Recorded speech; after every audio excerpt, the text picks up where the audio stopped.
حضور علیہ السلام اکیلے پرورش پائے اور اللہ کے محبوب علیہ السلام کو در یتیم کہا جاتا ہے. لیکن جب حضور حضرت حلیمہ سعدیہ سلام اللہ علیہا کے گھر دودھ پینے کے لیے کچھ عرصے کے لیے گئے تو حضرت حلیمہ سعدیہ کی ایک بیٹی تھی جن کا نام شیمہ یا شیمہ مختلف کتب سیر میں موجود ہے. وہ حضور کو اپنی گود میں اٹھا کر قبیلہ بنو سعد کے کھلے میدان میں آ جایا کرتی تھی. اور آپ نے بھی دیکھا ہوگا ہمارے دیہاتوں میں یہ رواج موجود ہے، اب بھی کہیں تو دم توڑ گیا لیکن آج بھی رواج جگہ جگہ موجود ہے کہ شام کے وقت جب عورتیں کھانا پکانے میں مصروف ہوتی ہیں تو بہنیں اپنے بھائی اٹھا کر باہر کھلی جگہ پہ لے آتی ہیں، اور ہر بہن کا مزاج یہ ہے کہ میرے بھائی سے سونا زمانے میں کوئی نہیں.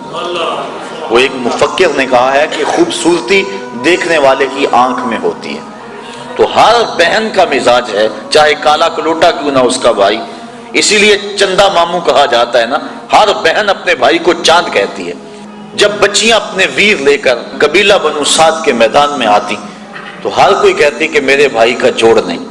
اگر کسی کی رنگت کالی ہوتی تو وہ نقوش کو معیار حسن قرار دیتی کہ حسن کا تعلق رنگت سے نہیں نقوش سے ہے، میرے بھائی کے نقوش تو دیکھو. اور اگر کسی کا رنگ سفید ہوتا تو وہ کہتی ہے کہ رنگ نہیں تو کچھ نہیں، میرے بھائی کا رنگ بڑا چٹا ہے لہذا میرا بھائی بڑا خوبصورت ہے. بحث مباحثہ ہو رہا ہوتا اور کوئی ماننے کو تیار نہ ہوتی کہ میرا بھائی کسی سے کم ہے. اتنے میں حضرت شیمہ اپنے ویر محمد کو اٹھا کے لے آتی اور جو ہی وہ آتی اور کہتی ہاں میرا بھائی بھی آ گیا تو وہ کہتی نہیں شیمہ تیرے ویر کا مقابلہ تو نہیں نا. تو کتب میں آتا ہے کہ حضرت شیمہ کا سر فخر سے بلند ہو جاتا اور پھر حضور کو سینے سے چمٹا لیتی اور دعا دیتی ربنا ابق لنا محمدا حتی اراہ یافعا وامردا.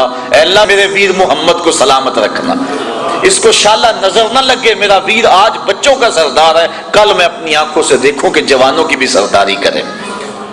حضرت شیخ محقق نے بھی اس واقعہ کو لکھا ہے، کتب سیر میں موجود ہے کہ ایک غزوے میں حضرت شیمہ کے قبیلے کے ساتھ لڑائی ہوئی کیونکہ ان کی شادی ہو گئی، اولاد ہو گئی. جس قبیلے میں حضرت شیمہ کا نکاح ہوا تھا مدینہ شریف کے دور میں، مدنی دور میں حضور کی لڑائی غزوہ اس قبیلے کے ساتھ ہوا.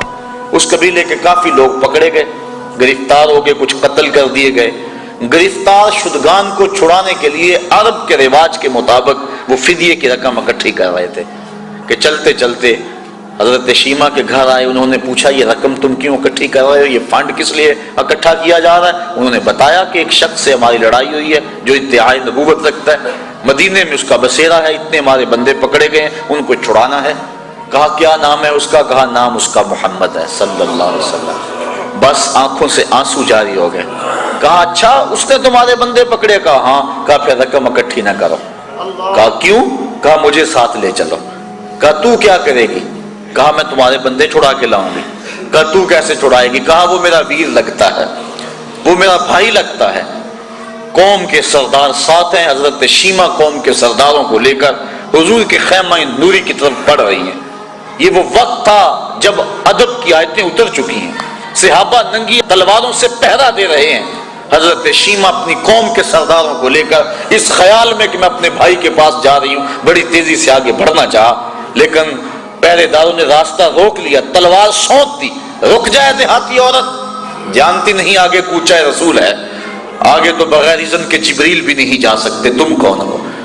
حضرت شیمہ کو جب روکا گیا تو انہوں نے تلوار کو جھٹک کے پیچھے کرتے ہوئے کہا خلو سبیلی وَعَلَمُوا أَنَا أُخْتُ نَبِيِّكُمْ، میری راہیں چھوڑ دو، مجھے جانتے نہیں میں کون ہوں، میں تمہارے نبی کی بہن لگتی ہوں. بس یہ جملے سننے کی دیر تھی کہ تلواریں خم ہو گئیں، آنکھوں پر پلکیں آ گئیں اور صحابہ نے نظریں نیچی کر لیں. حضور علیہ السلام کی ہمشیرہ حضور کے خیمہ نوری میں داخل ہوئی.